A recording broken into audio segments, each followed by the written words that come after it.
أيوه يا حبايب قلبي، أنا اللي سلقت اللفت. تعالوا نسلق اللفت ونعمل بقى المخلل السريع اللي هناكله بعد ساعتين وهيكون موجود على السفرة ومستوي وطعمه حلو. ويلا بقى هقول لكم تجربتي مع اللفت المسلوق، وهقول لك على كل أسرار اللفت اللي هو العادي اللي احنا بنعمله، إن ما يسودش معاكي وما يتهنيش معاكي، وإزاي تطلعيه حلو ولونه حلو معاكي.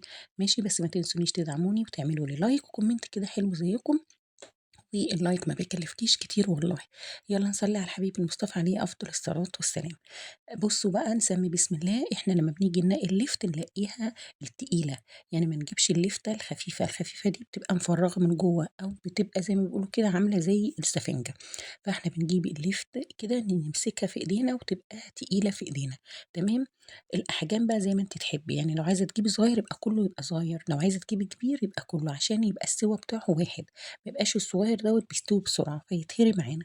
تمام. بنجيبه ونغسله كويس، وتروحي بقى ايه شايله الشعر اللي فيها ده، او زي ما بيقولوا كده بنحلق لها الشعر اللي هو الشعيرات اللي فيها دي، بنشيلها بالسكينه او بالقشاره وبنشطفه. وبعد كده تقطعيه بقى، تقطعيه زجزاج، تقطعيه بالسكينه، مفيش اي مشكله خالص. التقطيعه اللي انت تحبيها قطعيها. تمام. هنا هو زي ما بوريكم كده، انا باجي الحته اللي من فوق دي بروح مقشراها كده، ولو في اي حته سودة او اي حاجه تمام. احنا بنحب كمان، انا بحب العرق الاخضر اللي من تحت دوت، بحب اخليه معاه بيبقى طعمه حلو قوي. فانت ما بتحبوش ليه يعني؟ مش هيفرق معاكي كتير. بحط معلقه صغيره كده من الملح واقلبه، او معلقه كبيره حسب الكمية بتاعتك، وتحطي مصفى وتحتيه طبق عشان يصفي. سيبيه بقى ساعة ينزل بقى ايه المرارة بتاعته، والمية اللي بتبقى فيها الروايح اللي مش حلوة. هنا جبت مية سخنة ونزلت بيه اللفت اللي انا هاكله بقى بعد ساعتين، وسيبيه 5 دقايق بس، ما تطوليش عليه في السوا، هم 5 دقايق من اول ما هتحطيه في المية. تمام. وبعد كده طفي عليه النار وسيبيه. هنيجي نعمل بقى الخلطة اللي هتخلي لنا ايه اللفت بتاعنا لونه حلو قوي، وكمان طعمه حلو قوي. هنا دي نص بنجرايه، وممكن تستخدمي ربع بنجرايه. تمام. هنا قرنين فلفل سواء حامي او فلفل احمر عادي، او هريسه عندك شايلاها في الفريزر تحطي معلقه من الهريسه ديت. انا حطيت قرنين بس صغيرين كده من الفلفل دوت، شيلي منه البذر وحطيه. تمام. هافرمه بقى، احط شوية مية معاه عشان الخلاط يتفرم معايا. دي اسلم طريقة، لان في ناس بتقطعه في حتة بيجي فيها اللون بتاع اللفت، وحتة اللون بتاع البنجر، وحتة لا ده بنجر، عشان ممكن يكون انا قلت لفت. البنجر بقى بضربه كده لحد لما ينعم معاه، مش لازم ينعم قوي قوي، بس انا عايزة ان هو ينزل كل اللون بتاعه والعصارة بتاعته. تمام كده، هو والفلفل. دي أحلى طريقة بتخلّي لِك اللفت بتاعنا لونه حلو، وكمان طعمه حلو. هنا اللفت نزّل المَيّة بتاعته زي ما أنتم شايفين الغامقة ديّة، ولو قعدتيه أكتر من كده هينزّل. أنا شطفته بمَيّة، شطفت اللفت بمَيّة وحطيته برضك في ال ال المصفى عشان يصفّي. هنا كل لتر مَيّة بياخد 4 معالق من الملح، لو أنتِ عايزة الملح بتاعه مضبوط، عايزة ملح خفيف يبقى 3 معالق. لو أنتِ بتحبي الملح خفيف عشان مرضى الضغط يبقى 3، لو أنتِ بتحبي الملح مضبوط يبقى 4. معلقة سكر بتدّي قرمشة وما تخلّيهوش يتهري منِّك، ومعلقة خل كبيرة أو معلقتين حسب كمية اللفت اللي عندِك. دُولة 2 كيلو لفت عندي، فأنا حطيت معلقتين. ولو احتجت مَيّة هازوّد. هنا باخد بقى الليفت بتاعي عشان أتأكد إن هو خَد كل اللون على الليفت كُلّه، فباروح حاطة من الخلطة دي على الليفت زي ما أنتم شايفين كده، وأحط معلقة في البطرمان.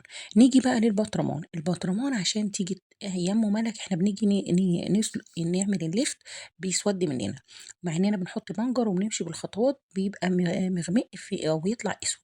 أقول لِك يا حبيبة قلبي بتعملي إيه، أنتِ بتجيبي البطرمان وبتحطي فيه لأ عقّمي. جيبي حتى البطرمان دوّة أنتِ بتكوني عاملة منه ليمون، عاملة زيتون، عاملة أي نوع مخلل في قلبيه، لازم تعقّميه، عشان هو بيبقى فيه أكسدة. فأنتِ تجيبي مَيّة مغلية وتحطيه فيها عفوًا، وتشطفيه وبعد كده تسيبيه لمّا ينشف معاكِ. هنا هو زي ما أنتم شايفين عبيت الليفت بتاعي، وكنت حطيت معلقة تحت في القاع، وابتديت بقى حطيت المَيّة، لازم المَيّة تكون غمراه لحد فوق. تمام. وأقفل عليه بكيس بلاستيك، وأروح قافلة عليه، وأروح قلباه على وشه كده لمدة ساعة ساعتين، عشان الليفت لمّا بيطفو لفوق ما بيطولش المَيّة اللي هي فيها البنجر، فبيبقى بيسوَد من فوق. فأنتِ أمّا بتعملي كده شوية مش هيحصل سواد في اللفت. جبت بقى اللفت اللي هو إحنا سلقناه ده، باروح مقشّراه باروح مقطّعاه زي ما أنتم شايفين كده التقطيعة اللي أنتِ تحبيها والسمك اللي أنتِ تحبيه، ده إحنا هناكله بعد ساعتين، يعني هتلاقيه مستوي معاكِ وزي الفل.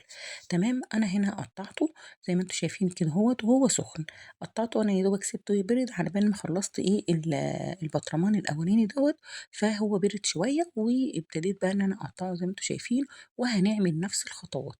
هو طبعًا كان اتسلق ونزّل في المَيّة السليق بتاعه.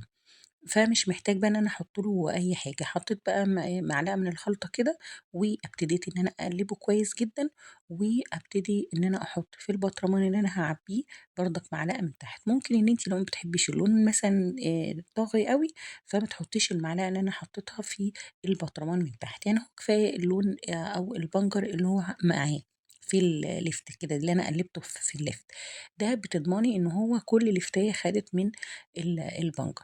هنا أنا المَيّة اللي أنا دي بقيت من البرطمان الأولاني اللي هو اللتر الأولاني زي ما أنتم شايفين كده، فأنا هاكمّل يا دوبك بحوالي كوباية من المَيّة، يعني إيه كوباية واحدة، حطيت عليها معلقة من الملح ونُص معلقة من السكر ومعلقة من الخل، تمام، وهابتدي إن أنا أقلّبهم وأزوّد البطرمان بتاعي، يعني ما نجيش نقول إيه ما بلاش تعملي لتر كامل عشان خاطر تزوّدي، لأ، إن هنا كان نُص برطمان فزوّدت عليها قُلت تقريبًا كده حوالي كوباية مَيّة.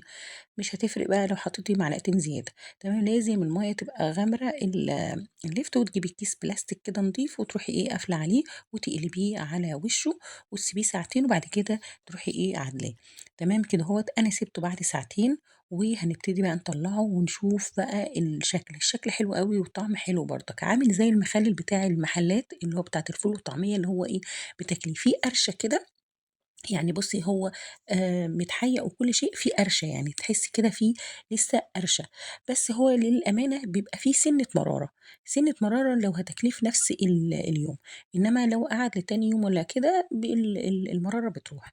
فأنتِ لو وصلتِ لحد هنا وبتتفرّجي على الفيديو أتمنى منِّك تعملي لي لايك وcomment كده حلو زيكم اشتراك في قناتي مطبخ ملك على اليوتيوب ومتابعة على صفحتي مطبخ ملك، وقولوا لي رأيكم في التعليقات وتابعوني من أنهي بلد، وما تنسونيش في اللايك.